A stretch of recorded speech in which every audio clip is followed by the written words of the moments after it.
આજે તો મારા હાથમાં આવી ગઈ આ મીઠી આંબલી। પછી ફટાફટ મેં તપેલીમાં પાણી ગરમ કર્યું અને બંનેને મેકી દીધા ચૂલા ઉપર અને મેં આ આંબલી ચાખીને તો મને તો બહુ મસ્ત અને ખાટી મીઠી લાગી।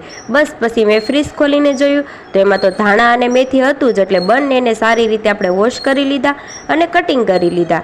અને પછી મારે બનાવવાની તે આદુ લસણની પેસ્ટ, એટલે બધી સામગ્રી લઈને હું બેસી ગઈ પીસ કરવા માટે। અને આ બાજુ તો મારું બેટર પણ બનીને થઈ ગયું છે રેડી। તો બેટરમાં મેં ધાણા મેથી અને આદુ લસણની પેસ્ટ અને બીજા બધા જ મસાલાને આપણે એડ કરી દીધા છે અને આ બેટર થઈ ગયું છે રેડી।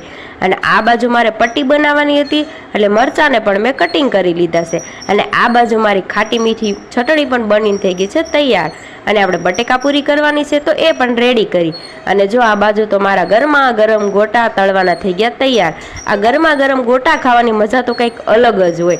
અને જો આ મારા ગોટા રેડી કેટલા મસ્ત જાળીદાર અને પોછા પોછા રૂ જેવા બની થઈ ગયા છે રેડી। અને મેં પણ ચાખવાનું કામકાજ શરૂ કરી દીધું। અને આ બાજુ છોકરાઓની બટેકા પૂરી પણ તળાવવા માંડી છે, એ પણ બહુ મસ્ત ફૂલેલી બની છે। અને આજે કંઈક હતું ડિનરમાં આવું, તો મળીએ નેક્સ્ટ વિડીયોમાં। લાઈક, શેર અને સબસ્ક્રાઇબ।